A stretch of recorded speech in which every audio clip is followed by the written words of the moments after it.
Belousov, an economist who has served as deputy prime minister and the economic development minister, is Putin's choice to be the new defense chief. Over the weekend, a 10-story residential building in Belgorod, Russia, was struck by a Ukrainian missile, according to a local governor. The death toll has risen to 13 people. Israel has detained journalists whom authorities incorrectly believed were working for Al Jazeera. The news broadcaster banned from the country for its coverage of Prime Minister Benjamin Netanyahu's war in Gaza. Flooding in northern Afghanistan's Baghlan and Takhar provinces have forced hundreds of families from their homes and caused at least 150 deaths, according to Taliban and UN officials. Abdul Mateen Khani, a representative of the Interior Ministry, told the BBC that Baghlan province has seen the most deaths.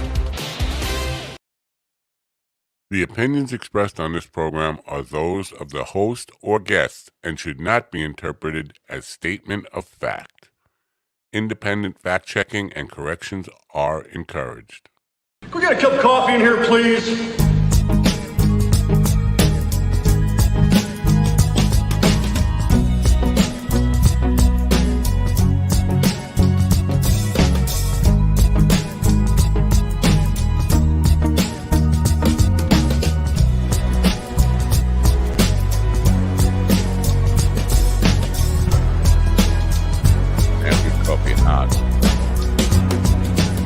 Damn good coffee and hot.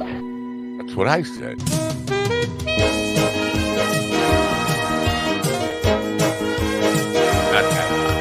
My dog is your mind's best friend.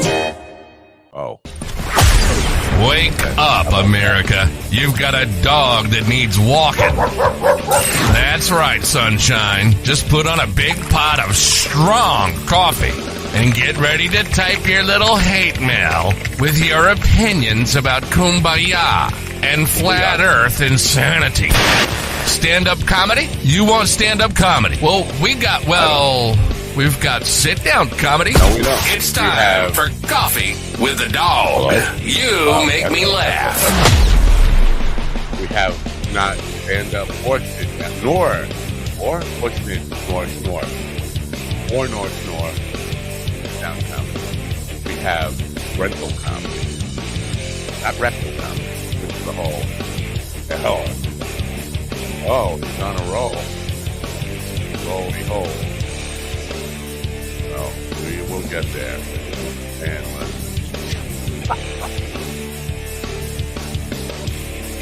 oh yeah. Get off my lawn. Good morning, folks. It is I don't know. It feels like a Tuesday. Might as well be a Tuesday. May 14th. Sounds about right. 2024. Beautiful day out here. Going to be mid-60s. Still a little spring-like for my taste. I'm ready for summer. Bypassing spring altogether because we've had mostly winter here. Ever have one of those days where everything seems to go right?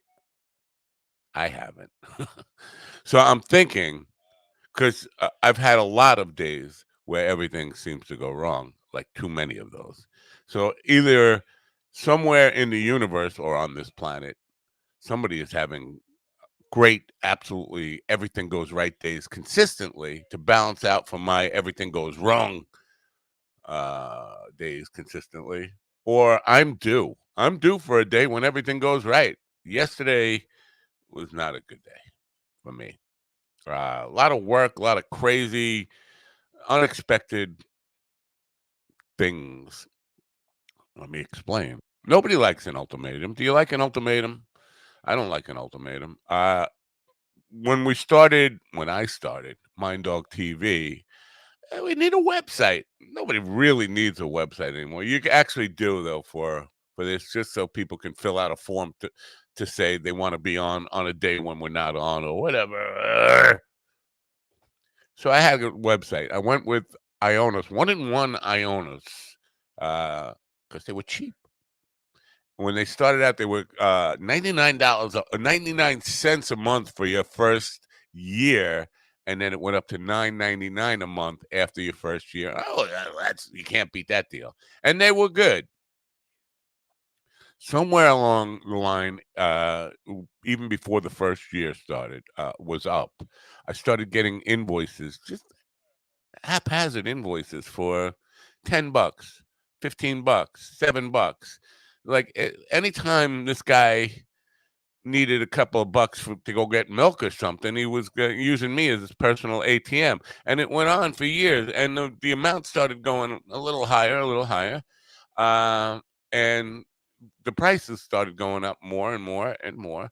And several times I said, this is ridiculous. You don't even explain what this stuff is for. Like, because I'm not tech unsavvy. I have run website companies before. And so, just to say you upgraded PHP, the PHP version, that says download. Don't charge me extra every month for what is really essentially a download. So, that kept happening. And then on May 3rd of this year, I got a bill from them for $987 for one website. Now, keep in mind, I have many websites on that server now. Just one of the websites, $987 for 1 month. I was like, what? What is this for? And I'm reading the invoice, and it's all for these downloads and stuff, software. I said, I ain't doing it. You can't just use me. What, do you got a late bill or something? Your car payment is late. You're using me as a personal ATM. I'm not having it. Well, what are you going to do? We're going to cancel your website. You have 15 days before we cancel your website. So I don't like being backed into a corner. So I bought my own web hosting company and said, fuck you. But now that created a lot of work for myself in taking all the sites I have on there and migrating them bit by bit. Now, site migration is not a fun thing.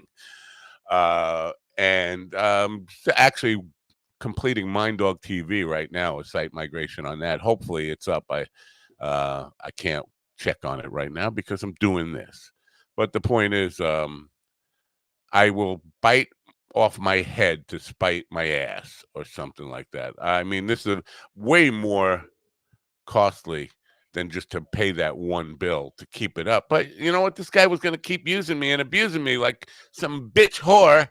He could just go and take money out of my account. And they insist that you have set up so that they can pull money out whenever they want on PayPal. So they can just go and recurring. I hate these recurring fees things. They can just go take money and use you as a personal ATM. I'm not having it. So I bought my own Minddog hosting company. So if you know people who need a website, I'm probably going to be in that business now, trying to, I don't know, make my money back. Like a fool I am, spending money. Anyway, we're going to talk today to a guy who is about to launch a television show called $1,000 Listing. He's a real estate agent. It's a comedy show, sort of. He's a real estate agent, Noah Kaplan, real estate agent in New York City, who is on the hunt for a $1,000 a month or less apartment in New York City. Now, if you know anything about the rents in New York City, $1,000 a month won't buy you this seat, this little box that you see here in this window. I had a friend who was living in New York City in 1984 and was paying $1,200 a month. And really, his apartment, his complete apartment, bedroom, living room, kitchen, was the size of my bathroom. And that's not a big bathroom, believe me. It's not like a luxury mansion type bathroom. The thing probably was 12 by 8. That was the size of his rental for $1,200 a month in 1984, 40 years ago. So what you can get now for under $1,000 a month in New York City has to be really, really atrocious. We'll talk to him at 10:15 today. Right now, we're going to talk to some trouble guys who are doing bucket comedy. Bucket. It's their bucket list. Bucket. I like saying bucket. Anyway, we're going to talk to them in just a moment after I take my ketamine and calm down a little bit. And hopefully, while this is playing in 30 seconds, I'll just check to see if the website is up. Get your ketamine fixed, trip out, put your glasses on, stress out, or de-stress, de-anxiety yourself, or whatever they call that. De-anxious yourself. whatever. Bye. MindBloom is helping people achieve life-changing clinical and personal breakthroughs, alchemizing both the psychedelic medication, psychiatric care from psychiatric clinicians, coaches, we call psychedelic guides, and a lot of content and meditations and programs into this really transformational experience that, because it's delivered at home, costs a lot less and is a lot more convenient for people to receive.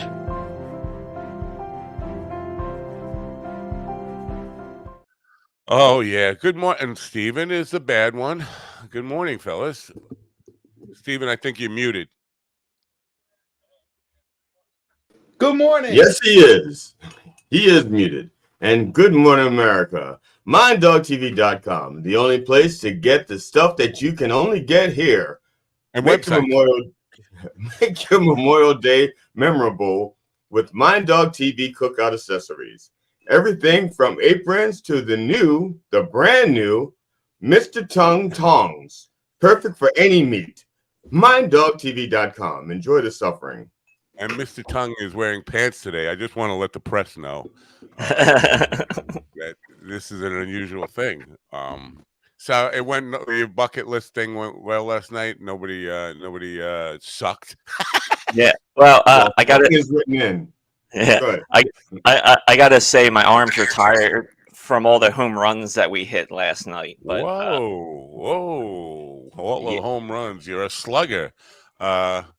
That you personally hit, or that so why would your arms be tired if the other people on stage were hitting home runs? Well, from the home runs I hit and the home runs the other people hit, the night turned out great. People came out for it. The room was almost full. The show Monday night, man. Good for you. Monday night, and I finally got something. I think that's going to be fantastic, and this is just like the initial offering.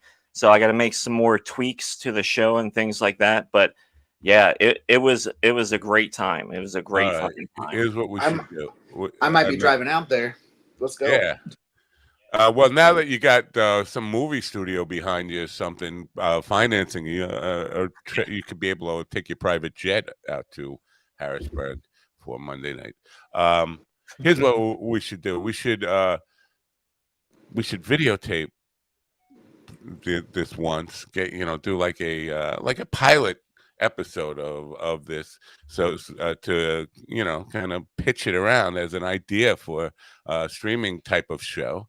Well, GD's sending me his performance today, so that'll be like a good proof of concept video from that. I'll have that, and yeah, I mean, it could be done. I mean, ultimately, I would like to do something with this, especially if it can keep growing. But yeah, I'm just so pleased too, because especially all the feedback from the comics.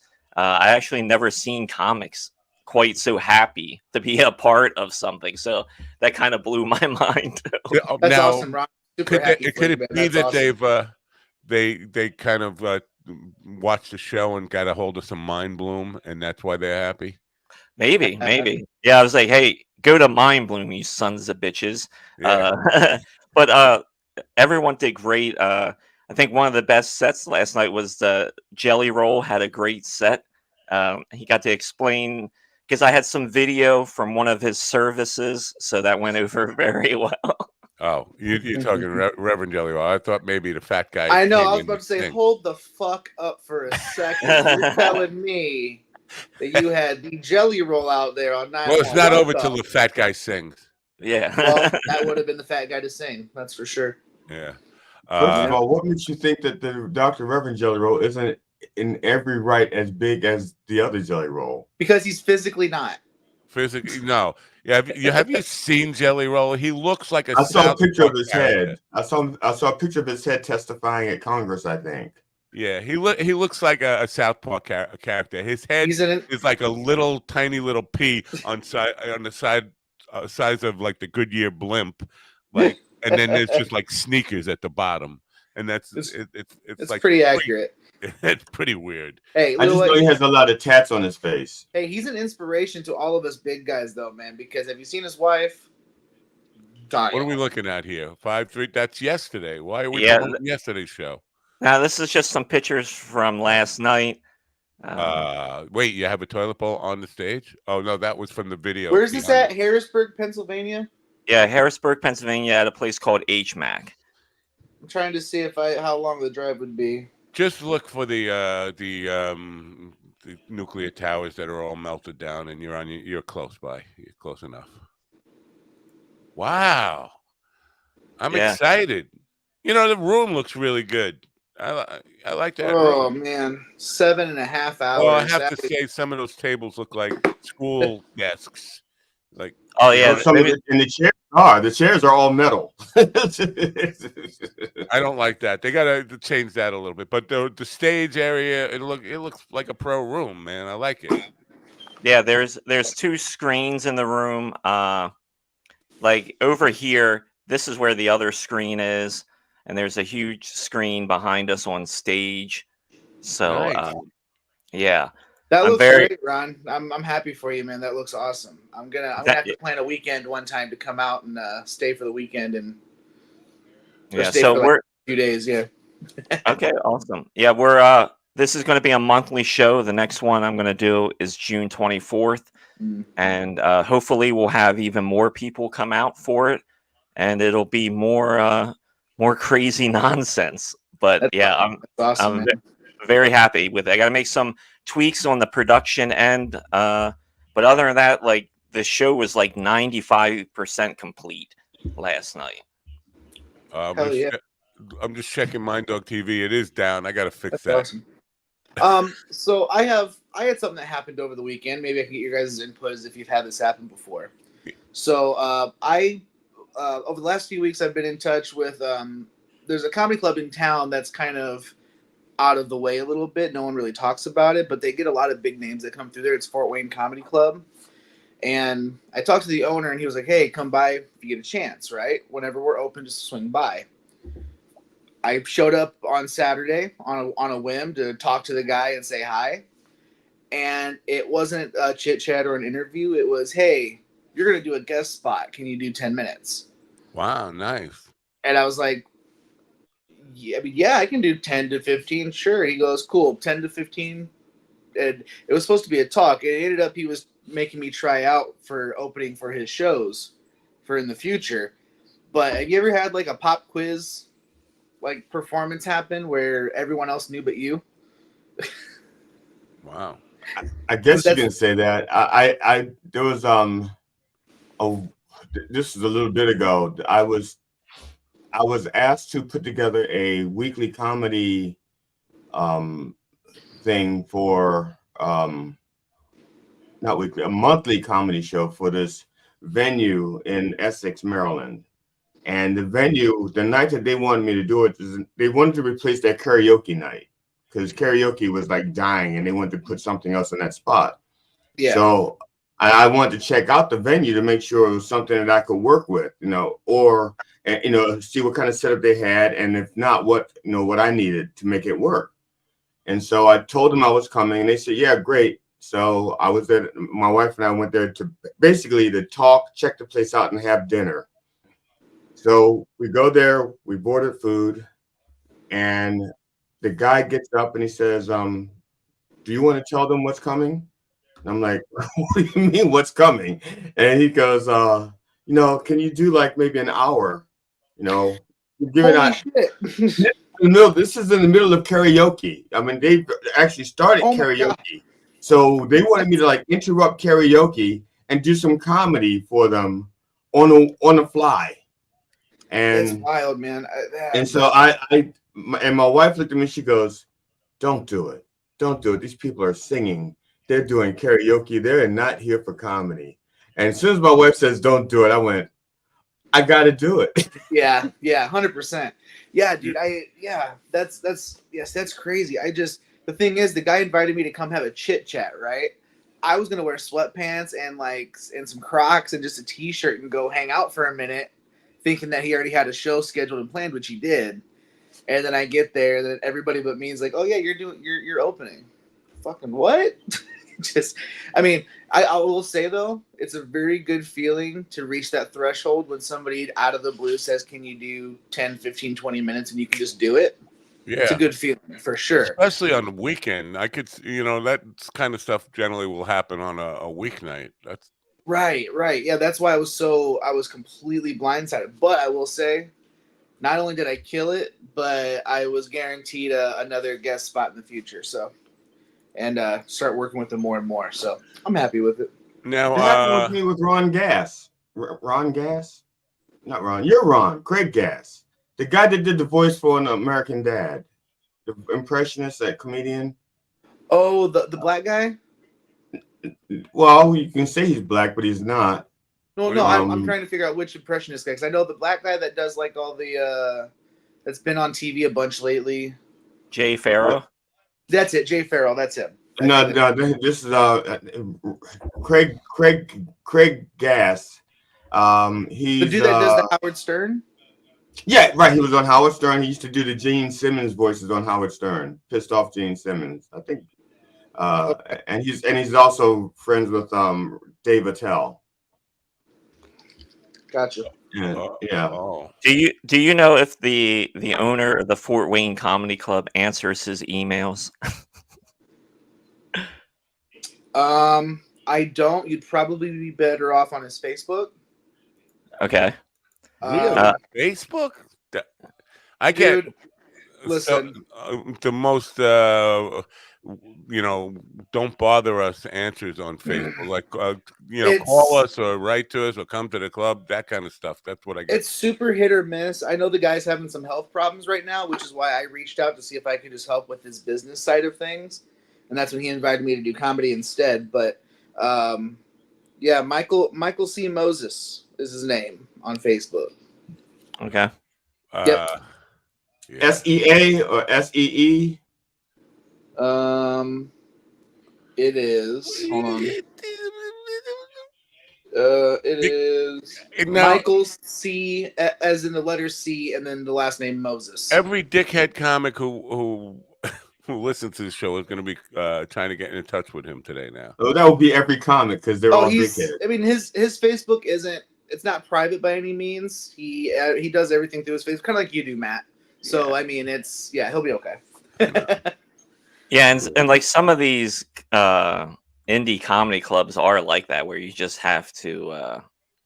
See, that's been my biggest one of my biggest hurdles in comedy, because I'm learning a lot of this by myself, is learning how to get in touch with clubs.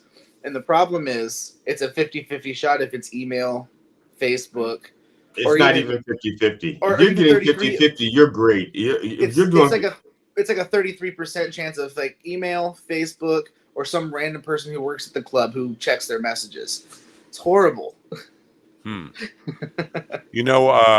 had the World Series of Comedy in Fort Wayne last weekend, right? Was it at the same club? It was not at the same club. It was that was at Summit City Comedy Club. Okay. I wanted to get on that, but I had the money for it. I don't know how Robert did. I never.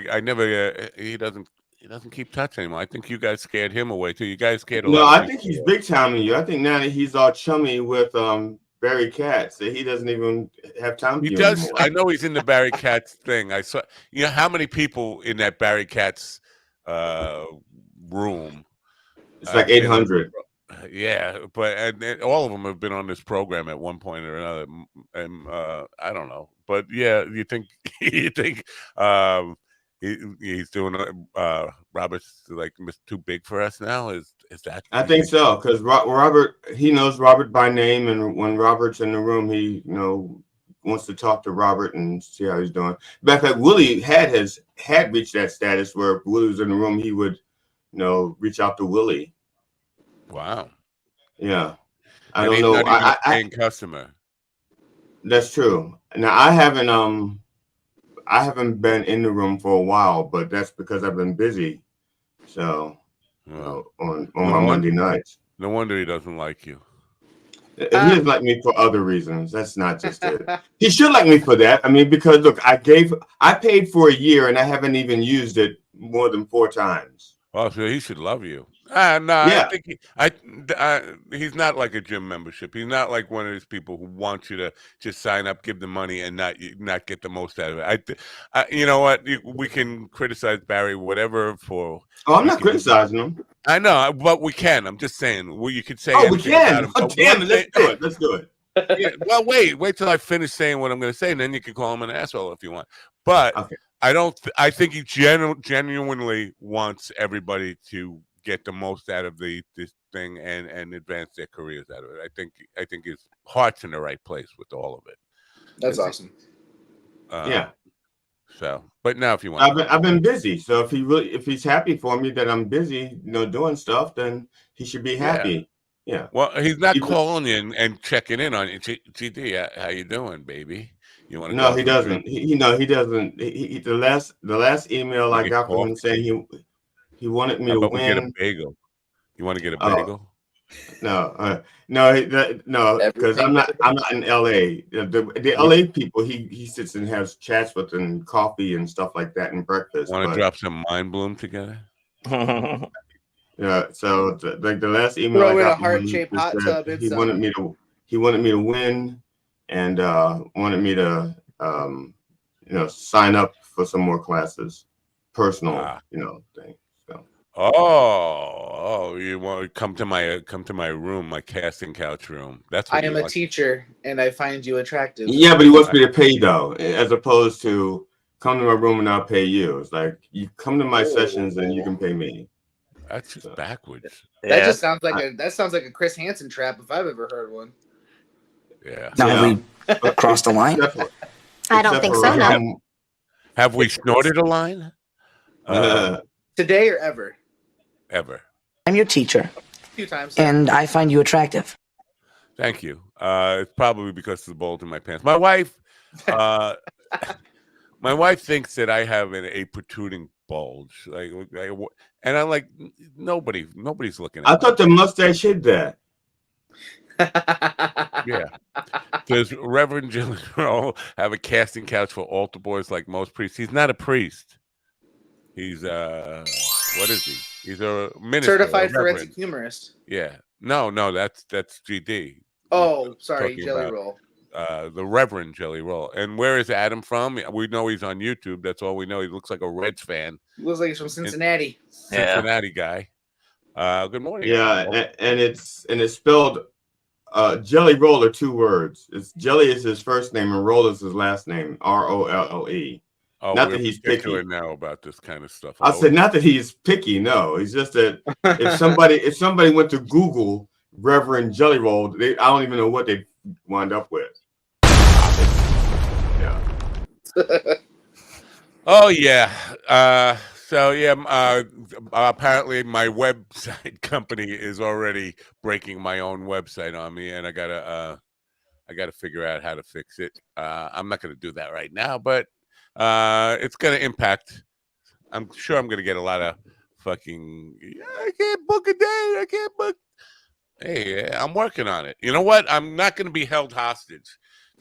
And this is the thing. These recurring fees. There's got to be a solution for this idea where people want to.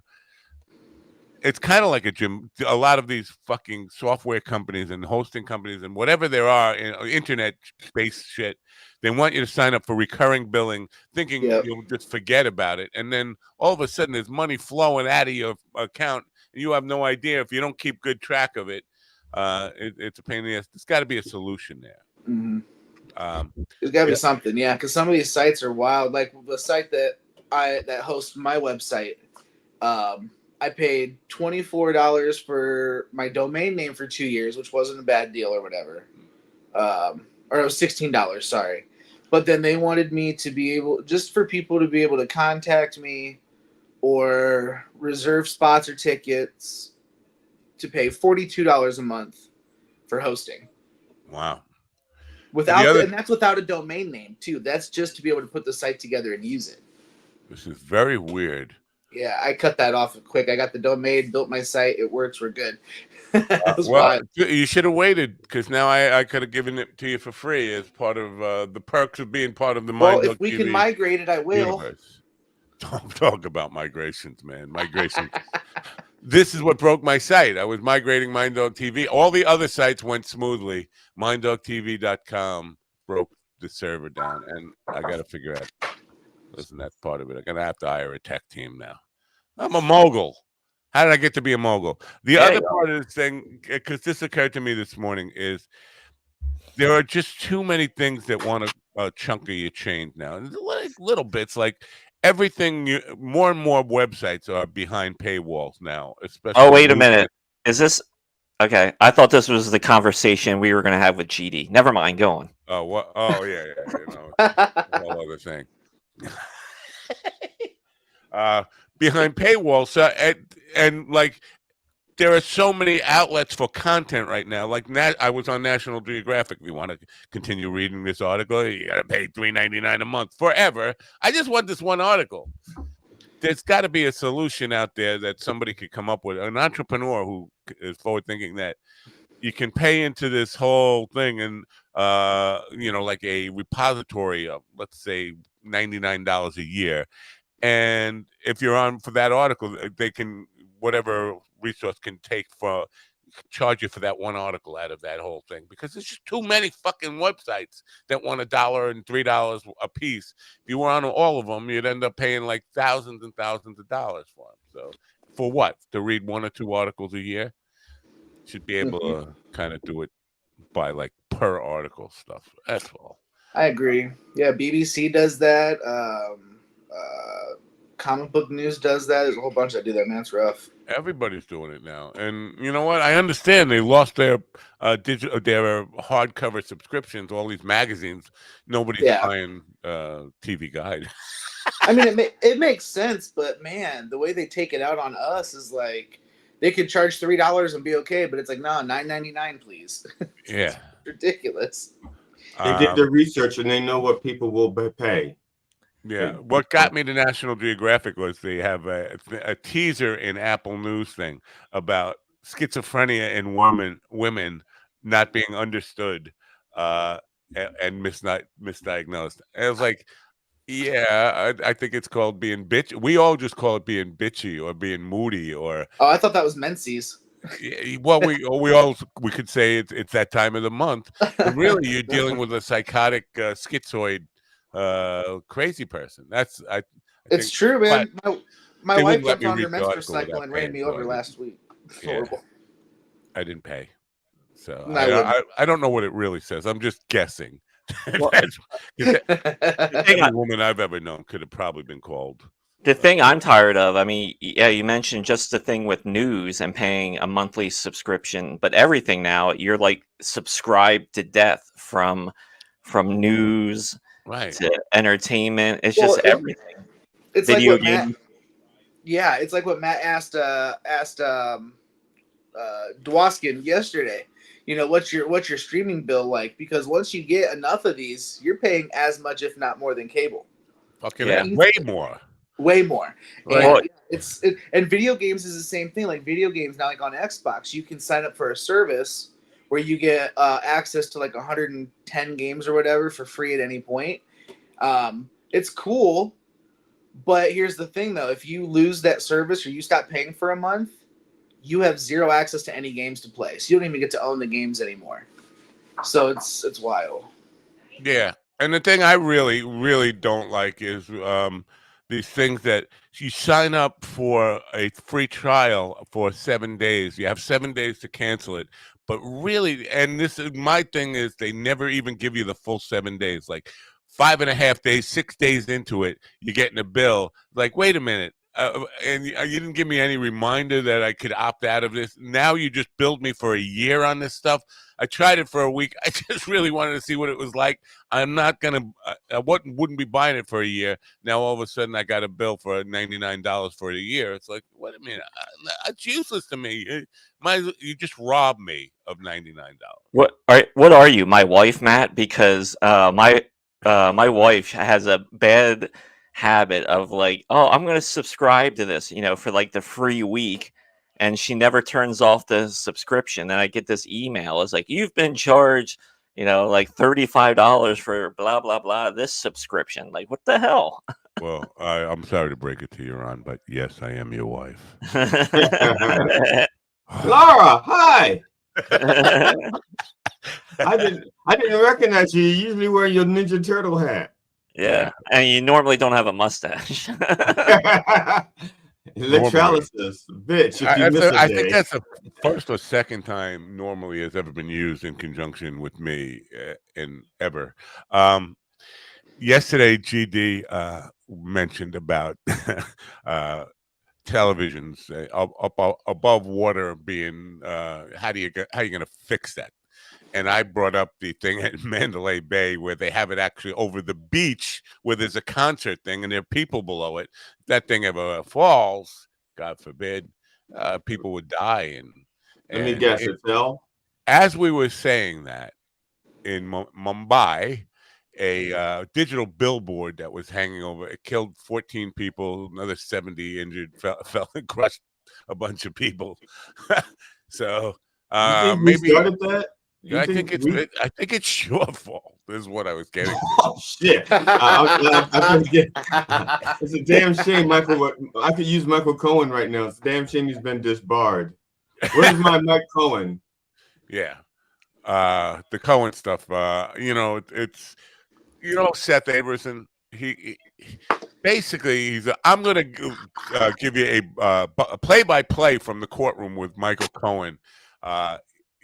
On Twitter yesterday, and he starts his thread, 101. I'm down to 98 of the thread and still haven't gotten a word out of Cohen's mouth. It's all about the backstory of it before we got to any of the stuff. I was like, when do we get to what he actually said in court, man? So it's a little difficult if you're not if you don't have a real good source to follow exactly what he said. But I know understand it. Yeah, he talked a lot yesterday because he was on the stand for all day, basically. Right. And he's going back today. Yeah. Hey, I got video of the billboard collapse if you want to see it. Yeah. Is it safe? This is off TikTok and this is NBC News. All right. Oh yeah, we should be safe then. Yeah. This is news. And not charged for it, right? Yeah. No charging or demonetization, hopefully. There we go. Can you guys see that? Yeah. Yep. All right, here we go. Wow. That billboard's massive. It says 74 others were injured. That's an update from Indian police. Yeah, so there it is. that wasn't.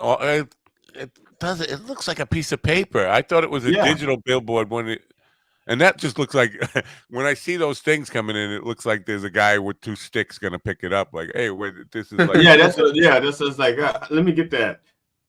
It's like bad special effects from one of the old Japanese movies. That don't it doesn't look that, I think it looks like an amusement ride thing where something collapses onto something and goes back up. I feel like I could be standing there and my head would pop right through that. Okay, is that traffic driving by? Those are cars.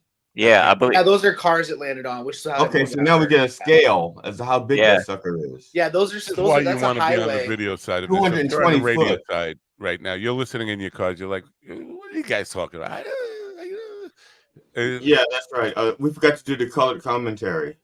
It looks it looked like a matchbook falling on I don't know, make believe. Yeah, just look at like a Lego set. I would say if anyone wants to see it, just look up billboard collapse. You can do it right on TikTok, and that's the first video that comes up. Yeah.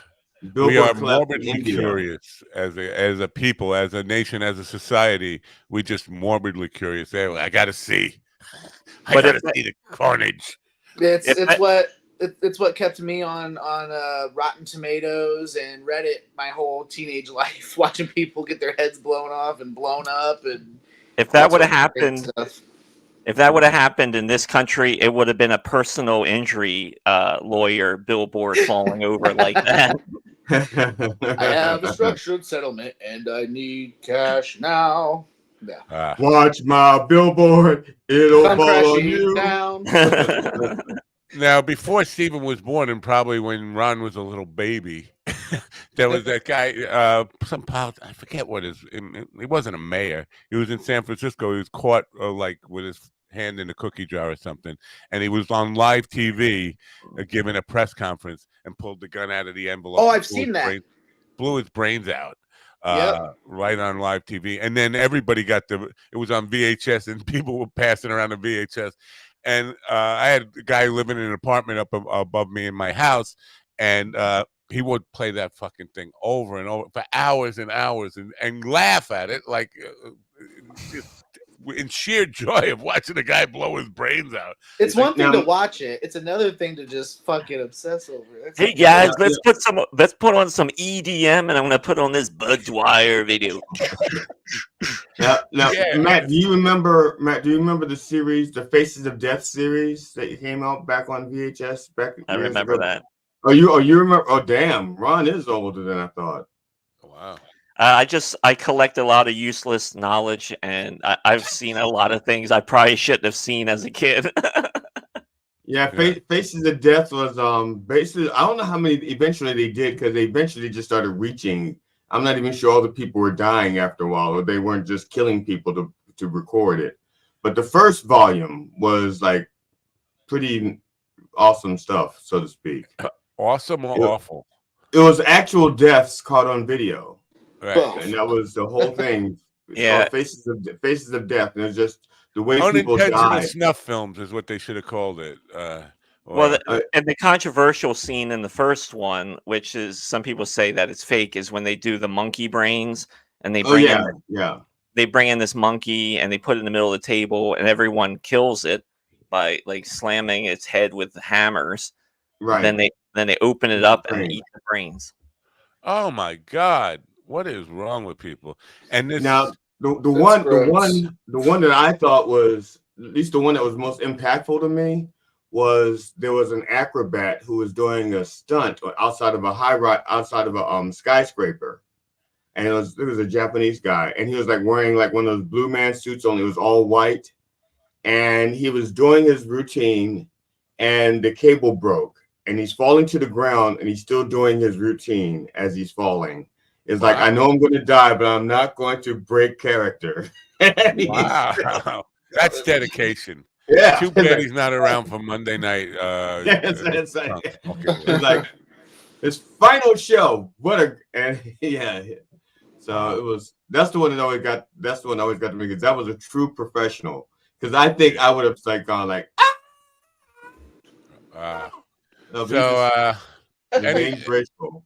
Did you guys follow? And I think you guys are more, I don't know, up to date with this stuff. You followed the testimony in court yesterday. I just saw, Trump is like a fucking broken record with the same old shit every day, saying the exact same thing. Corrupt judge. I got articles of lawyers who suck my dick who say this is a bogus case, and no real legal scholar is. But he quotes Tom Fitton, who's not a lawyer and didn't even go to law school. And Jesse Waters, there was the thing that's the word got out that Trump had no support and no friends and no family showing up. So Eric showed up a few days ago, and so Eric has been there, and now politicians are showing up. Vivek is going to show up, and today Mike Johnson is going to show up. Mike Johnson showing up today. JD Vance showed up, I think, yesterday. And so basically people that want to not be primaried, or people that want to be on the short list for VP are showing up. Right. But half of them he doesn't even really like anyway. It's like, no. I can't imagine him liking Vivek in any way, Why would you primary a guy who you thought was competent in the first place? And I wanted your job. I couldn't convince people to vote for a brown guy, so I backed out and kissed your ass and kissed the ring and whatever. That's who he is to him. So, Vivek is just a media whore. I guess a very smart and rich media whore, but a media whore just the same. How'd he get rich? Well, his parents had money before. I'm pretty sure But I think he got the rest of his money, and correct me if I'm wrong, by scamming people through subscriptions on their web hosting sites. Yeah, I Like knew it. what? So Yeah, he's worth $960 million. His wealth comes from biotech and financial businesses. Wow. All right. yeah. So web hosting. He was scamming What people. does that, Yeah, what does that really mean? Considered the whip smart Republican. Whip smart. Okay. That sounds racist, but anyway. He doesn't. He never seemed to be too smart to me. I mean, I remember listening to because what's the neck woman, Ann Coulter, long neck giraffe woman. yeah. She said she liked some of his ideas, but she could never vote for him because he's Indian. Well, that's super racist, but I always thought he had the demeanor of. He definitely has the demeanor and the what is the word I'm looking for? The exuberance, big cock. Big cockiness maybe of somebody who has a lot of money, but he never came off to me as somebody who wants to like save the country. He comes off The only very, idea I remember him talking about was he also wanted to build a wall on the northern border on Canada. And I was like, oh, this guy's not the fucking brightest fucking. No, that's unfortunately let's put it this way. If you believe in IQs, his IQ is supposed to be relatively high. If you don't believe in IQs, then he's just an eccentric prick.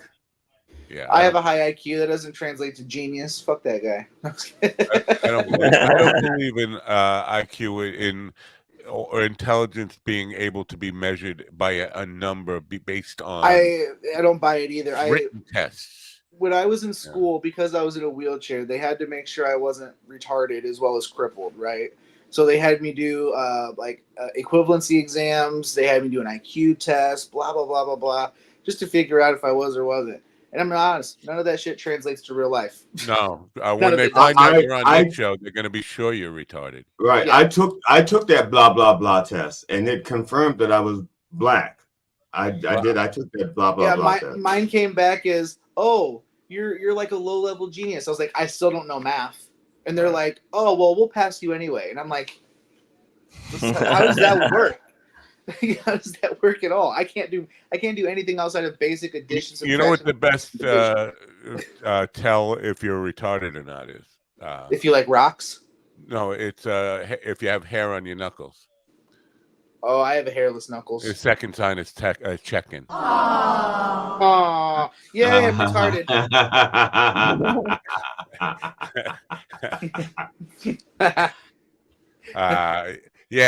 So we have a guest coming on at 10:15, Noah Kaplan, who is a real estate agent who has a comedy show that is about to launch. I don't know on what network it's going to launch on.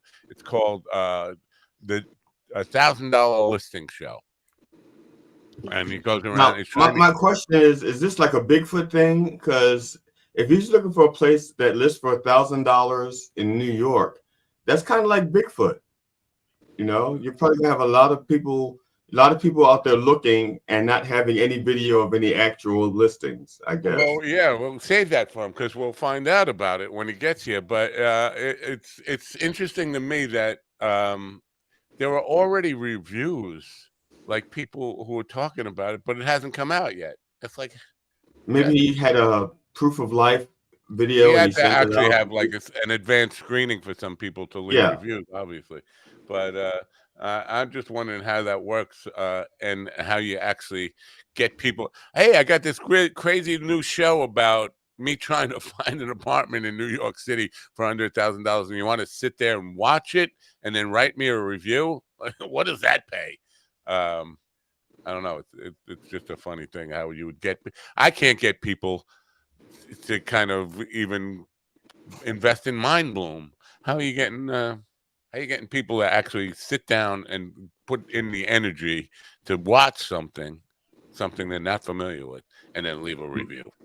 Maybe they're all the people are in the real estate industry, and this way he gets to list their listings. Well, this is one of the things I'm interested in. It's like, because I know more and more people, your face 50 and older, who are getting into real estate now. Like like it was in the 80s when they had that no money down boom, when everybody was getting into real estate thinking it was get rich quick.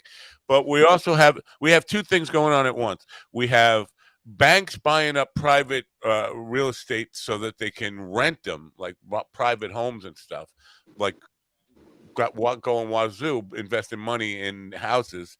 And then you have, at the same time, everybody wanting to be a real estate broker. I mean, to sell to what? To the banks? The banks need a broker? I don't know. It's just a very weird time in real estate. And I asked a local realtor who I was at one of my gigs. I said, you dealing with competition from these banks? Are they putting you out of business? She said, no, business is booming here. Everybody is getting into real estate like it's the 80s, and this is the get rich quick thing of the 2020s. It's just it's weird. But I'm interested in it, but there's not enough time in my life to get rich.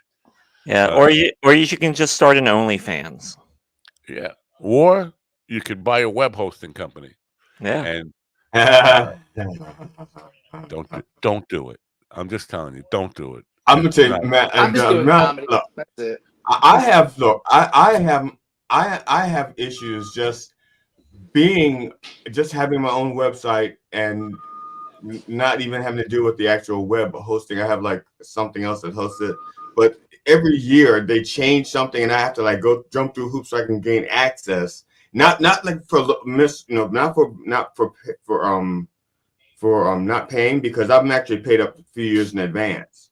But like they change something in their software, and it changes the way I have to access my website. And so like right now I'm locked out of my website until I get through their support people who can help me. Or until GD can find the password that he put on a piece of paper somewhere in his office. No, I use the same. See, that's not the issue with me. See, I'm smart like that. I have the same password for everything, and that's MindDogTV3. With the tic-tac-toe sign. Well, I was going to use MindDogTV 1 and 2, but those were Matt's passwords, so those were already taken. So I have MindDogTV3. Great. Now everyone's got to reset with the hashtag. Everything. Yeah, with the hashtag, and so I there's no way I can forget that because I use it for everything. Back when I ran an IT company, I had this one password that was for a lot of different things. And some of the people on my team actually put together T-shirts with the password right across the front of the T-shirt. I was like, that's not a good idea. That's not a good idea. But the thing is, with the situation that you just detailed there's somebody you can call and say, fix it, it's broken. And within 48 hours, they're going to fix it. I don't have that anymore. Hours. Now I'm the guy. 72. I have to call myself and say, it's your job, fix it. But at least when you call yourself and if you're busy, you're really busy, or you know whether or not you're bullshitting yourself, right? You're like, and also I understand myself. It's not like, I know about what's going on with your neighbor. I'm you. Please. Thank you for calling HP. I'm going to help you fix your computer. Please unplug it and plug it back in. I get Vivek Ramaswamy Gamarami. I'm sorry. Unplug it and plug it back in. Thank you. It looks like you've lost your power cord. Have you looked for it in New York? Have you lost your power cord? Check the airport. Oh, no. Or the what was the hostel you were staying in Brooklyn? Now the hostels, someone's going, I like this hostel. It comes with a computer power cord. I promise, man, I'll take really good care of it. Thank you so much for giving me this opportunity to do stuff with my life. I lost it. Like, what are we, 3? Yeah, you want to do stuff before the guest gets here, like if we have observances, or if we have I don't know, do we have show business? Yep, I got a couple of showbiz stuff. I think the only show business news we had was that the bucket thing went really well last night. That's showbiz, folks. Showbiz. All right, so let me get into some observances real quick before we do showbiz, everybody. Yeah. National Buttermilk Biscuit Day. Now I'm gonna tell you what right now. That's no better biscuit than a buttermilk biscuit, okay? Bond with Your Dog Day. the Mondo. You know what? Right before we were, when I was The starting, music's a little loud. The music is drowning everybody out. My wife called me. She said, "Can you come to the front door and see if Autumn will come in?" She got my stepdaughter's dog, with the golden retriever, and it just decided to lay down on the front lawn, and she couldn't get it to come in. And it wasn't going to budge, and so I had to go out there in my pajamas and drag the dog into the house. So is this where the bulge? Is this where your wife noticed you had a bulge? No, she always mentions I have a bulge. Every time, no matter what pants I'm wearing, she looks at me and says, "Women will look at me like I'm like a girl like guys look at a girl with big tits because their bulge is so big." It's like I got the same problem in the wheelchair, man. It just sits right there on my thigh. I'm sorry. So it's bond with your dog day. Bond with your dog and with your dick day. I did that. Yep, Children's Day UK. So if you're in the UK, we're celebrating children. Wait a minute. So, in what countries did they bond with the dog, but except for in the UK, where they're bonding with their kids? They're doing both. Oh, okay. Yeah.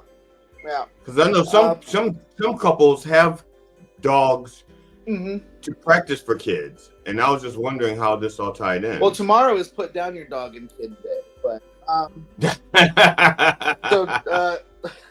so we also have Dance Like a Chicken Day. Okay. Yeah, that's what I was thinking, the chicken dance. Yeah. Yep. But that's not how chickens actually dance. That's just let me say that Mikey made me play the hokey pokey. Hokey. There were a bunch of kids there doing communion. They're celebrating their first communion, and so he was doing a hokey pokey with these kids. And I was like, I can't do my version of that because the fucky sucky would not go over well, especially after the first communion. Probably not. Before the first communion, as the priest was getting the wafers out, maybe the fucky sucky would go out, be appropriate, but not after. Okay, so today is also Doodah Day, which Doodah is an Australian holiday, but they're encouraging everyone else to celebrate it, which is it's another pets holiday. So it's celebrating your pets and their uniqueness. They have a big parade and everything in Melbourne. Doodah. Now, what if you have a pet that likes to eat other people's pets? Are they invited to the parade? So let's say you have somebody has pet guinea pigs, but you have a pet python, or you have a pet lizard and they have a pet lion. Right. Are they all? Is this a Noah's Ark thing where they go by two in the parade? Or? Well, I would imagine that you probably just got to keep track of your own animal so it doesn't eat other things. Would be my guess. That doesn't sound fun or fair.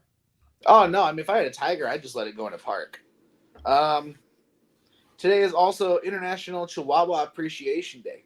Man, that's okay. Wait a minute. You see now. Why do Chihuahuas get their own day inside of a day where you're supposed to appreciate your dog? Right. Are Chihuahuas not dogs? Let me just say, I don't appreciate Chihuahuas at all. They're nasty they're like rats with the bark. They're awful dogs. They're awful dogs. They're annoying. They're like vicious rats. They will bite you in the ankle. It's like they're all rabid. I never met a Chihuahua I like. Me neither. Yeah. All right. And then let's see here.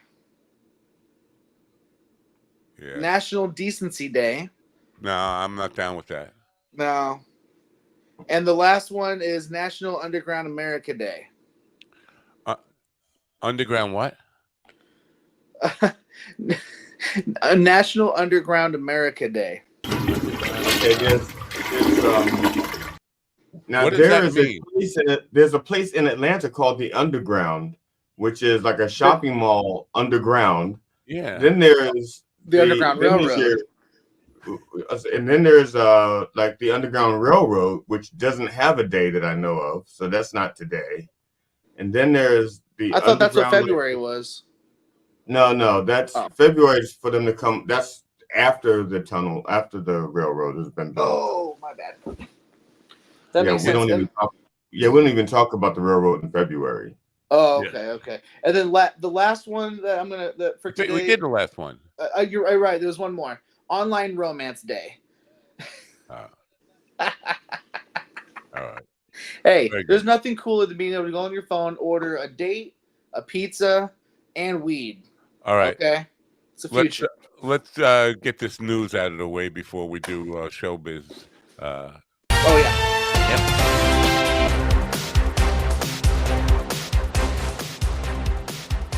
Flooding in northern Afghanistan's Baghlan and Takhar provinces have forced hundreds of families from their homes and caused at least 150 deaths, according to Taliban and UN officials. Abdul Mateen Khani, a representative of the Interior Ministry, told the BBC that Baghlan province has seen the most deaths, with at least 131, while another 20 have died in Takhar. The Borka district in Baghlan was particularly hard hit in the weeks of heavy rainfall, trapping more than 200 people inside their homes. Jim Kender reporting. Israel has detained journalists whom authorities incorrectly believed were working for Al Jazeera. The news broadcaster banned from the country for its coverage of Prime Minister Benjamin Netanyahu's war in Gaza. The arrests were revealed by The New Arab, an English-language news website covering Middle Eastern affairs and based in London. It is the sister publication of Al Arabi Al Jadid, an Arabic-language news outlet. Liam White reporting. Over the weekend, a 10-story residential building in Belgorod, Russia, was struck by a Ukrainian missile, according to a local governor. The death toll has risen to 13 people, as reported by the Emergency Situations Ministry. The city of Belgorod and the Belgorod district came under a massive attack by the Ukrainian armed forces, said Vyacheslav Gladkov, the governor of the Belgorod region, in a post on Telegram. Joseph Eckerson reporting. Russian President Putin has reshuffled his national security team, with the Kremlin announcing the replacement of his defense minister, Andrei R. Belousov, an economist who has served as deputy prime minister and the economic development minister, is Putin's choice to be the new defense chief. If approved, Belousov will take over from Sergei Shoigu, who will remain in the cabinet to head the country's Security Council, as per the Kremlin statement. Benjamin Wright reporting.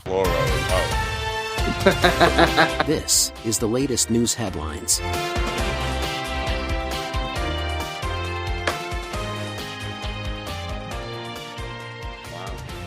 What did Al? Come on.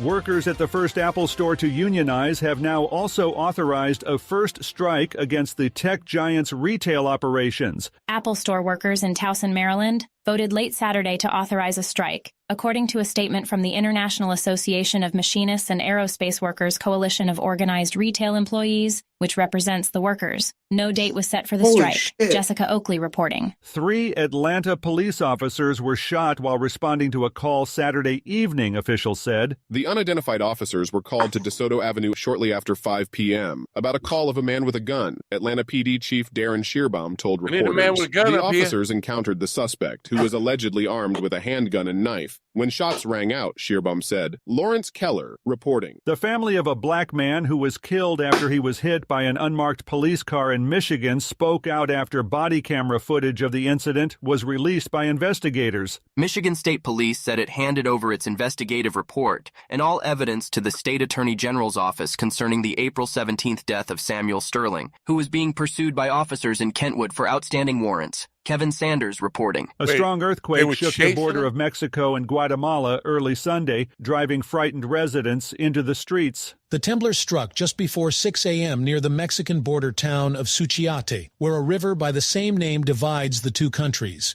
The epicenter was just off the Pacific coast, 10 miles west-southwest of Brisas Barra de Suchiate, where the river empties into the sea. Paul Gomez reporting.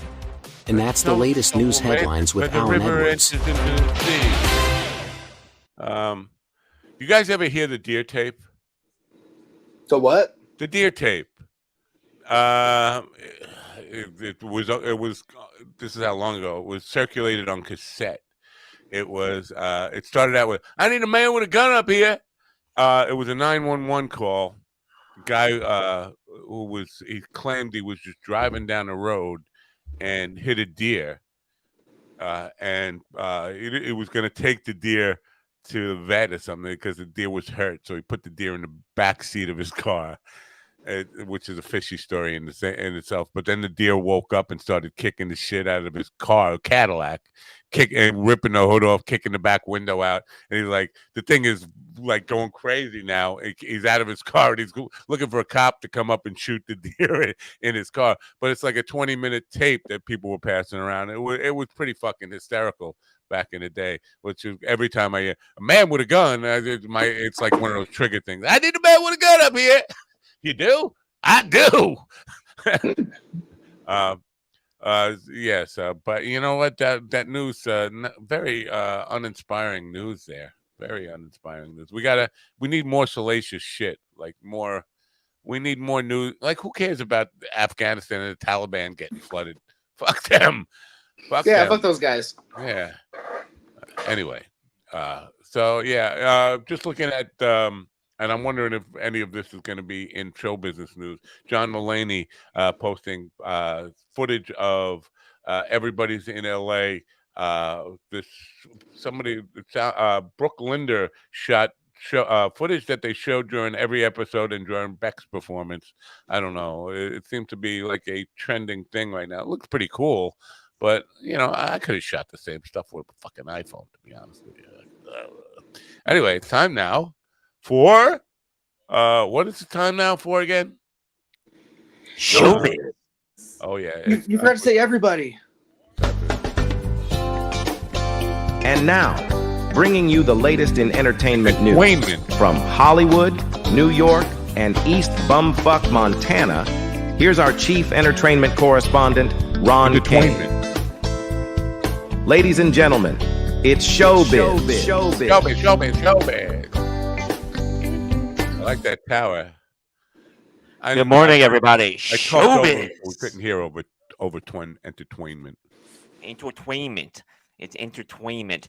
So there isn't too much happening in the world of entertainment, but there's just a couple of things we can talk about. Disney is taking Instagram to court because they're looking for the latest Marvel leaker. So, Marvel alleges an Instagram user illegally posted an image from the unreleased Captain America Brave New World movie and has gone to court to try to make Instagram disclose the identity of the account's operator. What do you guys think about that? Why does Instagram care about keep protecting that person? That person should be out. Yeah, right? Here's the thing. I think this falls right into the same category as reporting in news and journalism. And don't get me wrong, it's a close set, blah blah blah blah blah, but you're gonna have leaks that happen anyway. And I mean, that'd be like a reporter revealing their sources because the politician got mad that they revealed something. No, this is a work for hire that somebody's going to profit off. This is not news. This is not public interest, or the public doesn't lose anything by this not being released. It's not the same as a journalistic responsibility to cover stories. This is a company. I think you'd feel different if you were. Just say, imagine you were Steven Taylor Swift and you had an album coming out and it was going to make $50 billion and you released it for nothing. You'd be a little hurt. I would be upset if the whole album got leaked. I would not be upset if it was a song that got leaked that created some hype. And that's where I feel Marvel, at least at one point, used to do their own leaks because it would generate buzz. Yeah, and so that's kind of where I'm at because right now, Marvel movies, superhero movies are dying. Let's be real. That genre is dying slowly, and I feel like this Captain America movie in particular it has some weight behind it, and so I don't know. I see. If I were Instagram, I'd give those fuckers up in a second because I do feel you and I understand, and you're not wrong. It shouldn't be leaked. It's a creative process. It's somebody's hard work. It's their passion. Should not be leaked, and I don't disagree. And also the control factor. If you're gonna release teasers and stuff, you want to pick what gets released. I agree. You don't want some schmo doing it. Yeah. I'm pissed now. So from Steven argues like a real leaker. So, well, because I can see the benefit of it. but I agree though that there's lines that need to be kept within and followed, and I think, and I do agree with something like a movie that's someone's passion. Let me go one step further on this, and we'll let Ron continue this showbiz news. It's not Instagram's fight; it's the dude's fight with Disney.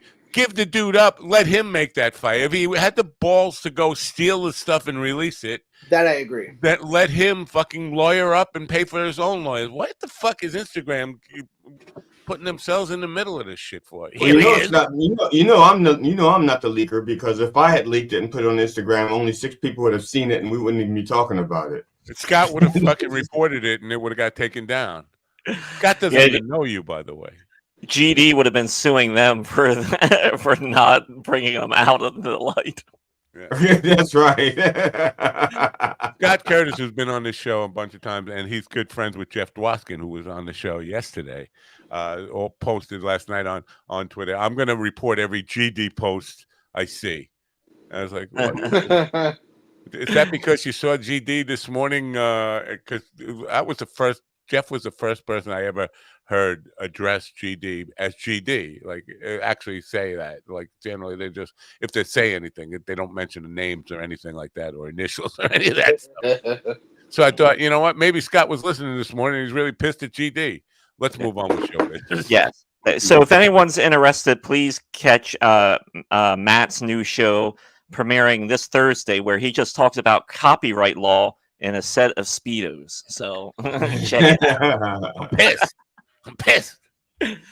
More comic book news. Nicolas Cage is to star in a Spider-Man noir live action series. Yes. At MGM Plus and Amazon Video. Yes. He played the voice of Spider-Man Noir in the Spider-Verse movies. I think he's the best fit for it. It's going to be a phenomenal black and white film. I can't wait. Yeah, so the show has been ordered to series. The series will debut domestically on Prime and all that, and it was started in development in February 23. So they don't. That's all that there is for right now on that. But that's happening. That is happening. Mm-hmm. What do you think about Nicolas Cage as an actor? I think he's so unique and definitely a niche actor, but almost everything I've ever seen him do has been entertaining and fun to watch. I've never seen him on screen and been like, ugh, Nicolas Cage, you know.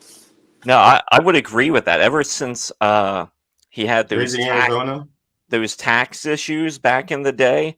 I don't remember tax issues. And well, he owed the IRS a lot of money, so he just started doing all these movies, and I think it helped him because he's actually made some very fascinating, entertaining movies that would probably have never gotten made, and 100%.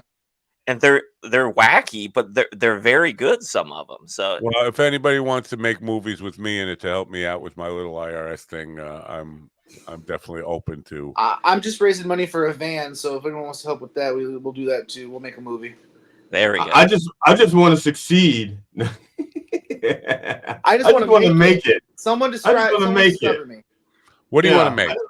What do you want to make? I just want to be discovered, so I just want to make it. What do you want to make? It. What's it?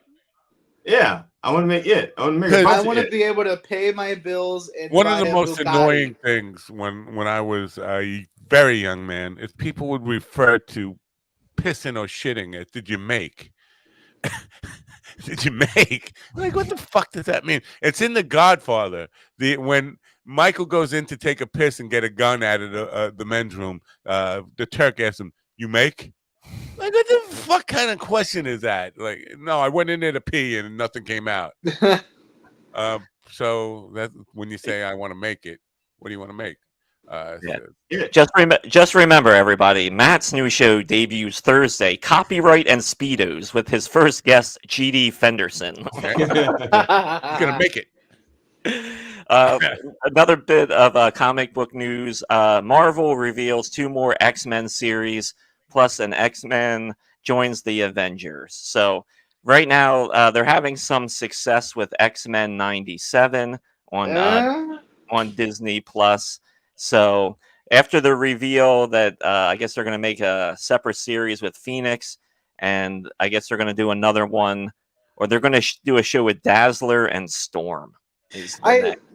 Now, where did you read that they were having success with? He's Ron Kane. He doesn't have to reveal his sources. No, I'm asking because everything I've read says it's doing dismal. No, Disney. Yeah, I mean, Disney doesn't release their numbers, but I haven't seen numbers, but I've heard that it's that the viewership is not where it should be. Which again, I didn't totally believe because I watched it and loved it. I've watched it twice through. So yeah, I didn't even know it was on, and I got Disney. Damn it, I should have watched it. Yeah, I wasn't even that interested, and I started watching it, and I'm about halfway through the series, and like the stories are pretty good. They are not bad. I like that, and I like the art style from the mid '90s. I mean, that's what it's. You know, is it on par with She-Hulk? Is it on par with She-Hulk? It makes She-Hulk look well. She-Hulk was dumb and just should never have existed. The show. I just want to say one thing before you continue this conversation. Ron Kane is a journalist, and we can't have journalists forced to reveal their sources. We just went over this in the copyright law. I'm just going to go to Instagram and ask them to give me his sources. Yeah. Well, I have one item here yet. Okay. Talking about running out of ideas, The Office is being rebooted. Right, reboot. Yeah. So the new iteration of The Office has been picked up to series at Peacock, and I like when you say Peacock a little bit. You kind of separate the P from the cock a little bit. Peacock. It's Peacock. So now the bit is the documentary crew that immortalized Dunder Mifflin's Scranton Branch is in search of a new subject when they discover a dying historic Midwestern newspaper and the publisher trying to revive it with volunteer reporters. That's the premise of the show. Wow. And I guess we're just flat out of ideas, aren't we? Yeah. Well, I did see that at least they're not like carbon copying the original Office, you know. You mean the one they stole from the British people? Right, the one that they carbon copied from the UK, yeah. You know what would be a great idea to do a show about like a guy trying to find an apartment in New York City with like Willie money. If you need maybe $1,000 a month or less. I got food stamps and I don't know, $75 that Mike Shavola Venmo'd me that I have to send to my wife. That's the kind of money we're talking about. You should also put him in a wheelchair, so not only does he have to find cheap, he has to find accessible. See, now I like the idea that you're kind of taking a premise and expanding upon it. It's very good. I like. And maybe he could be a detective. We can call it Ironside. Well, we need to actually call Marvel and ask if they got any ideas about like a superhero we can include in this whole thing, and that would make it big because Marvel is the king of the universe when it comes to content right now. Yes. Yeah. Well, in their universe, but there's also the DC universe, and I think that's where you want to go. Forever, man. Well, we do have to get to our guest in another commercial here before we meet him, but this whole idea about comic book characters coming, being the big thing. I'm surprised there aren't more people like coming up with new comic books to base. There are so many heroes in comics and comic books out there that can be adapted to film, and nobody touches them because they want the name brand. Everyone knows heroes. They don't want the new. What is that, Black Man you're showing me? Black Man? No, it's just some comic books that are like under the radar. Right. I thought your hero would be Black Man. It's Blackman? That's his street name. Well, about 15 years ago, I did one, Gay Man. It was based on the Superman thing, except Lois Lane would be Lois Lane, and basically in the first episode, Lois gets bitten in the dick by a snake, and Gay Man has to suck the venom out. Does he leap tall dicks in a single bound? It was very homophobic and canceled before it even got started. Was his outfit fabulous? It was. I was going to include the guys from Queer Eye for a Straight Guy and all that kind of stuff, but for some reason they thought it was homophobic. I was like, no, this is celebrating there is no like gay superhero. You need a gay superhero, so why not just call him gay man? There are gay superheroes. You should have called him Glory Hole, and then faster than a speeding money shot. All right, we've gone too far with that. That is definitely homophobic. That's all right. That concludes Showbiz, and make sure you check out Matt's new show, Speedos and Copyrights, happening Thursday night. Followed by Glory Hole. Yeah. All right. You know what? You can make all this stuff up on your own. Just go to InVideo and tell Glory Hole the story of the black soldiers in that fought in the Civil War. I wonder how many people tune into Glory expecting that. Like, oh, Glory's on. Get the tissues out. No. All right. This didn't sell. Get out. Hey there, fellow content creators. Are you tired of seeing your YouTube channel growth at a snail's pace? Well, I've got some good news for you. InVideo is here to supercharge your channel growth. With InVideo, you can create eye-catching and engaging videos in a flash. Say goodbye to spending hours editing and perfecting your content. InVideo's user-friendly interface makes it a breeze to create professional-looking videos in no time. But that's not all. InVideo offers a treasure trove of customizable templates, so you can easily tailor your videos to your unique style and brand. Stand out from the crowd and leave a lasting impression on your viewers. And the best part, InVideo is not just a video editing tool, it's a one-stop shop for all your YouTube needs. From creating thumbnails to adding subtitles, InVideo has got you covered every step of the way. So what are you waiting for? Give your YouTube channel the boost it deserves with InVideo. Join the ranks of successful content creators who have used InVideo to skyrocket their channel growth. Trust me, you won't regret it.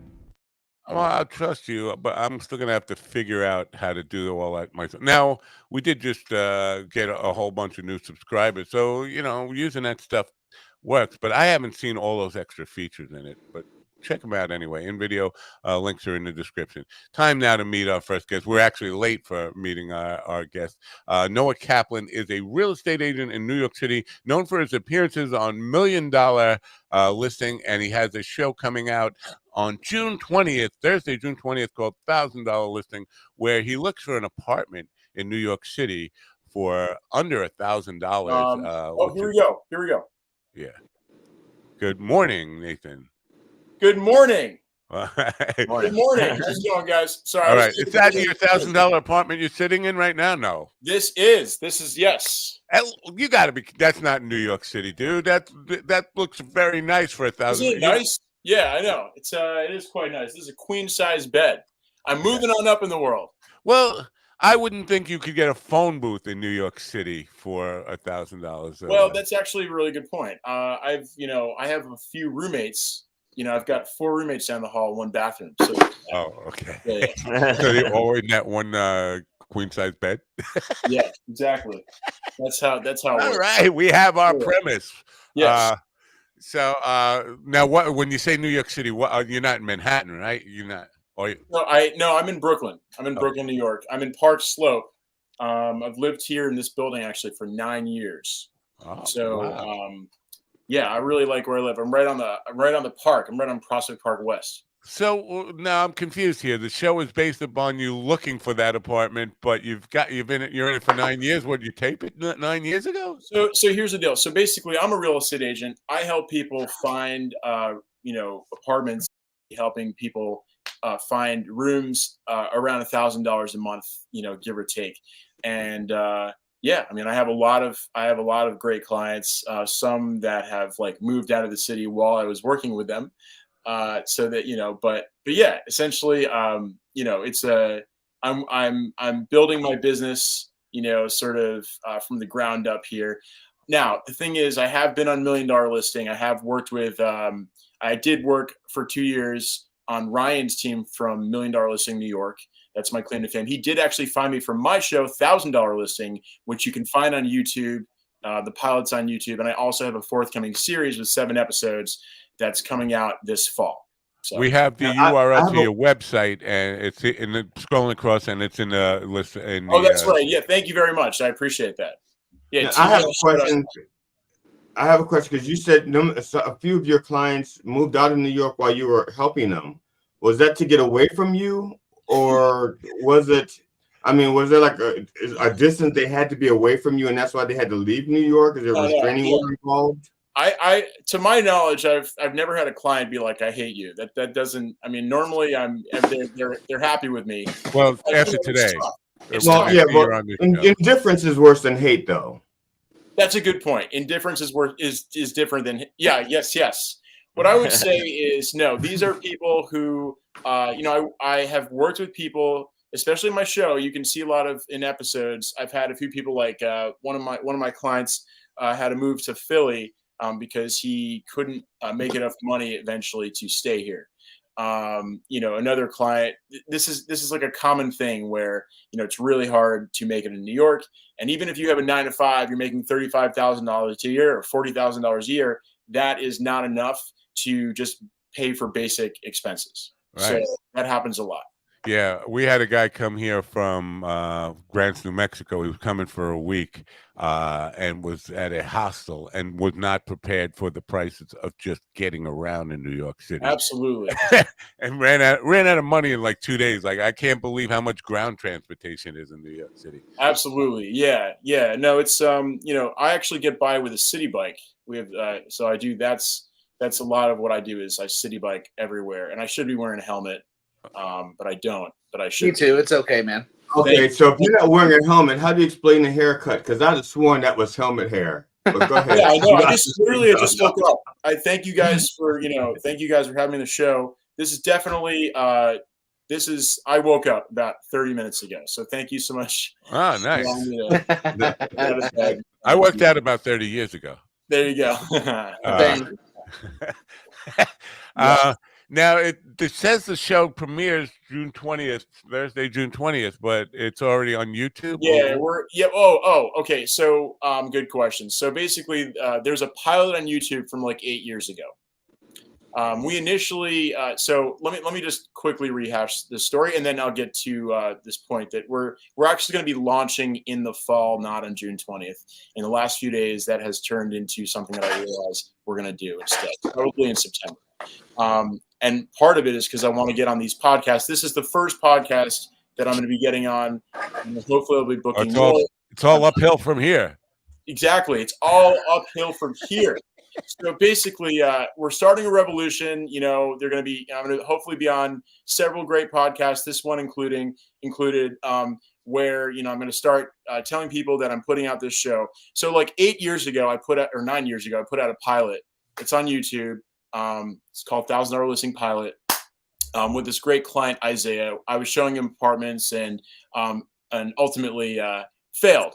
He ended up staying on the floor of one of his friend's house in Midtown. I was like, all right, what do you say? Oh, go on. You're good. No. Well, that's not really a failure then, because a real failure would be he wound up staying at the airport. But that's a good point. Actually, he came in on a bus, so it would have been staying on the bus. But that being said, it went really well. It got into the press, got on Channel 11, Fox 5, we're Time Out New York, a bunch of different publications that I'm forgetting right now, New York Post. And next day, I put it out. Ryan Serhant from $1 Million Listing says, "Hey, I want to be on this show." So then I end up working on Ryan Serhant's team for the next 2 years. Film for $1 Million Listing, $1,000 Listing appears in $1 Million Listing, and then I just really wanted to keep putting out this show, and I ended up getting fired from that team because I didn't make enough money to stay on the team because I just wanted to put out my show. I really think that I'm also an artist and not just. I'm a real estate agent, but I'm also an artist first, I would say, and a producer first. So I wanted to put out this show. So I was having an identity crisis. So then I was like not really showing up to meetings all the time. And like Ryan's like, what the hell? Because he's a celebrity. And I understand that. But I was having an identity crisis. I'm sorry. Shoot me. Anyway, the point is that I ended up. Did he shoot you? No, don't shoot me. The point is that, no, it's a phrase. The point is that, yes, that's what I think so. The point is that, I left his team. I was like really depressed. And then I have an artist development therapist that was telling me, who I started seeing 9 years ago as well. By the way, we had an MTV deal after we launched that went nowhere for 1 year while I was on Ryan's team. So we had a deal with MTV, didn't go anywhere. I'm super depressed after like Ryan, I let go from Ryan's team. And then what happens is my therapist is like, hey man, you got to start filming more episodes. So then I film in like 2018, 2019, I start filming like a bunch of episodes. Then I get them edited by my good friend of mine, Josh, not best yet, but good. Josh, who is a TV editor, awesome. He ends up editing these episodes. During COVID, I ended up getting like 75 interns over the course of like 3 or 4 years who helped work on this show. And then what happens is during COVID, we have 3 different production deals. One with Workaholic Productions, then with Scout, which does Queer Eye, and then we did Sphere Media. All those went to nothing. And then here I am now. I'm like, you know what? We're going to fucking self-publish these episodes. I don't care what's going to happen. And that's what's going on this fall. All right, good. Yeah. And no one had to shoot you. No, not that I'm aware of. Not that I'm aware of. The phrase during COVID is part of our lexicon now, and it's just weird because it's like, what does during COVID mean? Right. I mean, I think COVID is going to be here forever. It's like right. During the pandemic, though, between like 2020 and 2023. Between 1917 and 2024, we've had a pandemic going on. We just don't know it. Well, as Ron calls it, the candies. You know, the interesting thing, MTV was interested in this. I remember when MTV had to at least have some music hook. Was there any music hook in this or no? Yes, in the intro, I actually made a song with my buddy Eddie. Mr. Baker, Eric. Good buddy. You don't even remember his name. Waking up, man. Anyway, I made this awesome intro with my buddy Eric Baker, and so that appears in the beginning of the pilot. So you can. Can you play it for us now? Can you play us that? You want me to sing it? Yeah. Oh, yeah. Oh fuck! All right, I wasn't ready. This is my first. Is that part of it? Oh fuck! I'm not ready. Is that part of it? Okay, so we're going to talk about a broker, no joker, living on the hills, dreaming about some bills, don't have the money quite yet. I'm a thousandaire, got bills, got dreams, and you know what? I just woke up, man. That's all right. Hey, man, you sang it better than I would, because I don't even know those many words. I like the Joker and the broker stuff. I'm down with that. Damn it! All right, It's gonna happen. It's gonna happen. We'll go out to Fort Wayne and on a Saturday night, and they will bring you up and make you do that live. I will do that. I'll do it. Fort Wayne Comedy Club. You guys like my plant? It's beautiful, man. Thank you. What is it? I don't know. The last roommate left. We're gonna call it a ficus. Yeah, it's a whatever. Yeah, ficus. So my understanding from the website, anyway, there's some comedy. A comedy element to the show, because there's comedy, as part of real estate. Like what do you get for $600 a month? As GD was saying, was like, you might get a bathroom, right? You might be able to sleep on a toilet, or a box, or a box on top of a shower. Yeah. Have you ever really thought about actual comedy, though, like a stand-up? I have a stand-up routine. 5 minutes. I go to. It's actually kind of funny. I will go to like a open mic night with a bunch of comedians, and I'll basically ask people if they want to be my client. Everyone's just like, "What are you talking about?" They don't know if I'm like hijacking the mic. But I'm also, I also consider myself an entertainer. So I would go up there. Plus, I'm also doing my business, and I'll just say, who here has a credit score of over 700? 700. And if you have a great credit score, I'd like to speak to you. If you are below 600, they're probably comedians. If you're below 600, like I think you're great. You can be a great friend of mine. But I don't know how readily I'm going to go out and help you with rentals. Wow, that's a sad state of affairs. So if you have a bad credit score, you're going to be homeless. Basically, I wouldn't say homeless. I wouldn't say homeless, but there are shelters and stuff like that. Yeah, I know it sucks. I actually have been. I've worked with some clients and they can't rent anything, with a credit score in the 500s. Yeah, no, you will find me in a box somewhere on the streets of New York sooner or later. Yeah, I'm sure that's in my future, right? Especially the way the show's been going. Now, real estate, rentals versus sales. Is there a reason you're focusing on rentals? Yeah, instead of. It's a good question. Big commissions are in sales, right? So this was an issue that we were going to be an HGTV show at one point. We were talking with HGTV, and they were like, "Hey, so are you guys aspirational?" And I'm not just. That's my issue. This whole last 10 years with this show is I don't wake up in the morning and say, "Hey, I want to go make a gazillion dollars and take over Brooklyn." Ryan does that, but that's not really how I think. I'm more I want to put out my real estate show. I want to do stand-up comedy. I'm also working on a car show right now. I'm producing and directing a car show. We just got back from Europe. That was awesome.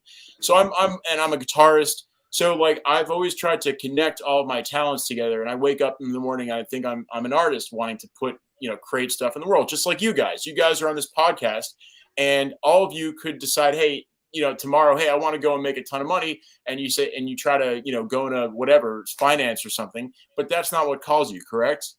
I'm here to make a lot of money. That's why I came here. Yeah. I gave up comedy to come here to make a lot of money. Honestly, tomorrow, I believe my wife is having me committed to a nursing home or facility anyway. So right. It's over for me today. This is your first appearance on this digital broadcast. Probably my last. I will be having Jello around this time tomorrow. On the bright side, Noah, there will be an opening.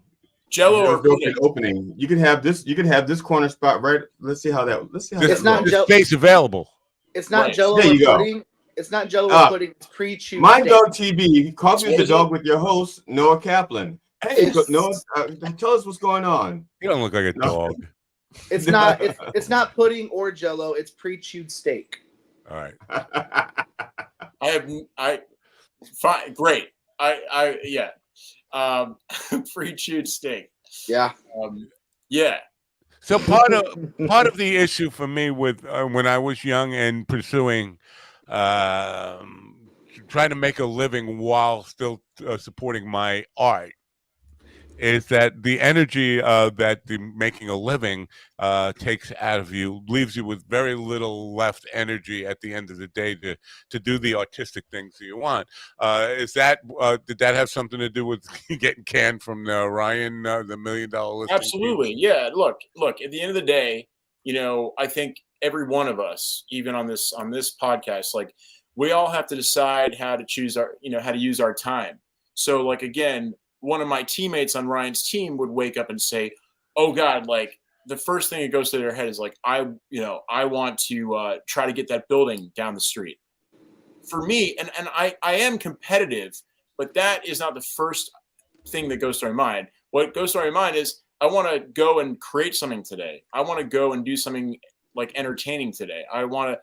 So I am I don't know, I guess I do want to make money, but it's more so that I want to create and be a creative and an artist and go and make music and go and do whatever. So I do all that stuff. Well, you're successful enough that you can pay for a therapist, or is that pro bono? You know what? I no comment, but yeah, it's no comment. Does that mean you're dating him? Does that mean you're dating your therapist? Is that what no, I'm not dating I've never dated a man to my knowledge. Well, I know of. What about transference? Because we know that after a while you fall in love with your therapist. That's a good point. That's a great is that what it's called? Transference? Yes. Cool. Yeah. I mean, look, it is a thing. And I wouldn't, I'm sure there have been examples of transference in my relationship with my partner over the years. Wow. Yeah, no, it's important, but you know what? A lot of artists can't afford therapy at all, and I think everybody who gets into the creative arts is definitely a little broken in some way and needs some kind of Absolutely. somebody to talk That's to. why it costs so much to get my hair done. Half of it's just for styling. The other half is for therapy sessions with my stylist. Yes, absolutely. And is there transference? Oh yeah, lots of it. Mostly DNA though. Okay. So yeah, no. Are you pursuing like Amazon Prime and all? Because there is a distribution company that guarantees they can get you placed on some of these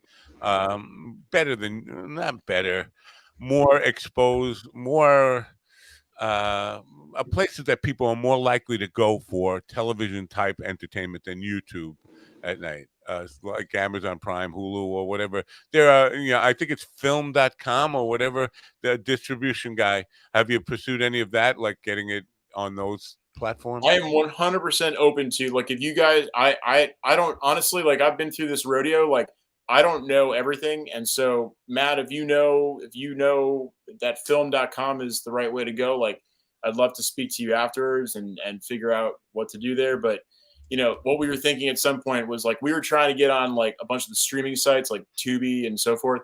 And there's this idea that, like, not everyone goes to Tubi, so Right. I feel like, when you say things on YouTube, anyone can access it. So there's no access problem. That would be my only thing is like, whatever. But the monetization stuff, I got to tell you, on YouTube, I could show you my numbers and what we did last month.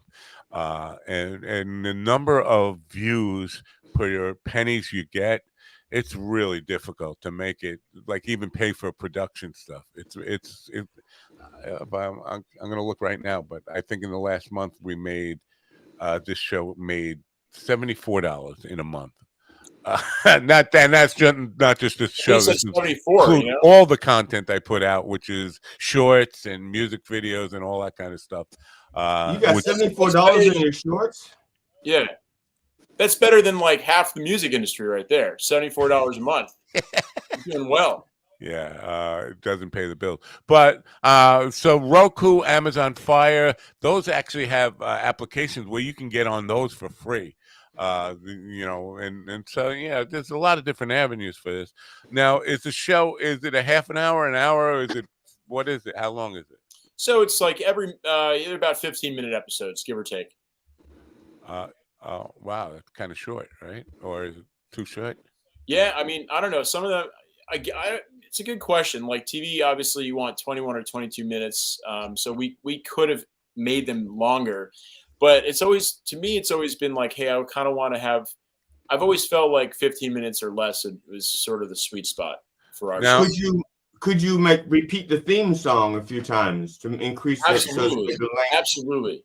Or that would be like the length of a 30-minute sitcom, which is around 22 minutes. I'm just thinking of some ideas that might help you monetize this. Are you still on good terms, speaking terms with Ryan? Or I am. I still am. I sent him a text a few days ago. He didn't respond to that one, but yeah, generally speaking, we're in decent terms. Underwriting deal or a sponsorship or something like that. Underwriting production costs or something like that might be. If he believes it, he thinks it's. Yeah. No, I asked him a while ago for that, and I don't know. I guess he appeared in the show. By the way, that's pretty cool. He appeared in the show. He signed an appearance release. He's I've got him firing me on the show as like a fun intro, the intro episode. So yeah, there is some good Ryan content on my show. Is it all like reality, or is some of it scripted? Any of it scripted?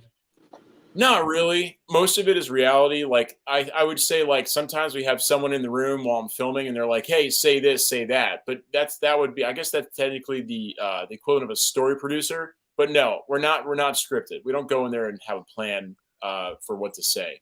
No. So are your episodes short enough, or are they enough that you could maybe combine two to make a 130-minute thing? Can you do it that way? Like maybe have the back-to-back episodes with a commercial in the middle or something?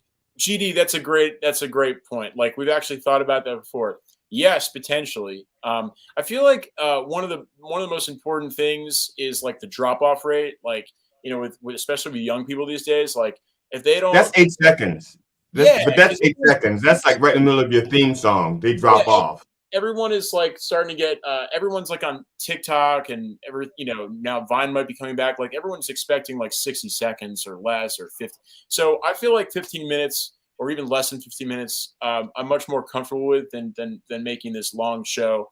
I don't know, but I don't have all the answers. Maybe nobody has all the answers. Whoa, that's why we're just I thought he had all the answers. That's why we had him on the show.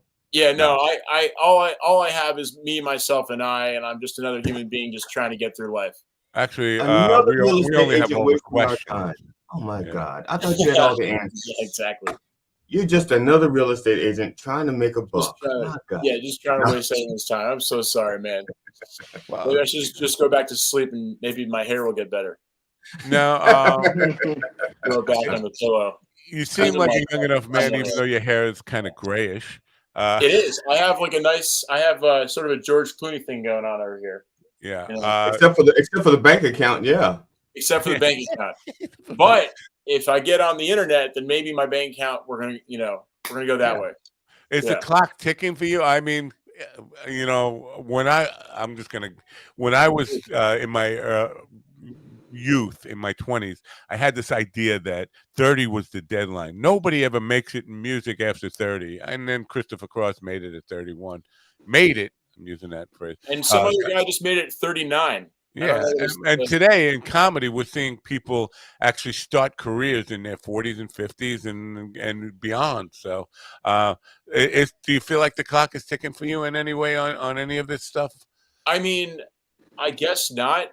I would say that more so now with gray hair, I get more looks on the subway. Yeah. So.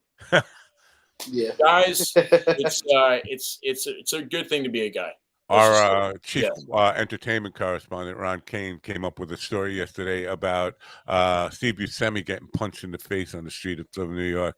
Oh my God! Life in New York is pretty crazy. Are you a native New Yorker? Or I am. I'm a native New Yorker. I'm from the Upper West Side. So people getting punched in the face is like just a daily thing in New York. You know what? I haven't seen a lot. This is funny. Throughout my 38 years on this planet and in New York City, I have not seen a lot of people get punched in the face or I have never seen someone get shot ever in New York City. And you ride the subway. And I ride the subway. I have not seen a knife like this. People have all these draconian stories about what goes on, and I have not seen a lot of that. I couldn't agree with you more. Every day, like with people bashing New York City and talking about how you can't feel safe here. I've walked the streets of New York City my whole life, and I'm 64 years old. There you go. And I've never really been attacked. I've never had to break up a fight, or not New York City. I had to break up a stabbing on Long Island. And I ended up getting stabbed myself. That's Long Island. Who doesn't get stabbed on Long Island? But I mean, Long Island is sort of safer than New York City. That's my point. But New York City is pretty safe from my experience in there. Like last winter, I was walking the streets there at night, going from comedy club to comedy club. Never saw any kind of violence or any of that stuff. I think all that stuff is imagined, or people talk about New York City just being an unsafe place. I don't see it. And right. Well, I mean, look, I'm also a tour guide. I've got a music tour, music venue tour because I'm a guitarist. I actually was doing it last night. It's awesome. Very, very cool. But I was on this tour, and this was like Adam, we are going on our tour of this show. You're saying it's 159 minutes too long. What is that? I don't know. Oh. Somebody who I don't know. I think he's referencing the fact that people's attention spans the drop-off point is like 8 seconds or something. Yeah, but see, here's the deal with that, Adam. This is different because we're on the radio. Primarily, our biggest audience is on internet radio, and those people will. Did we say bye to Govs?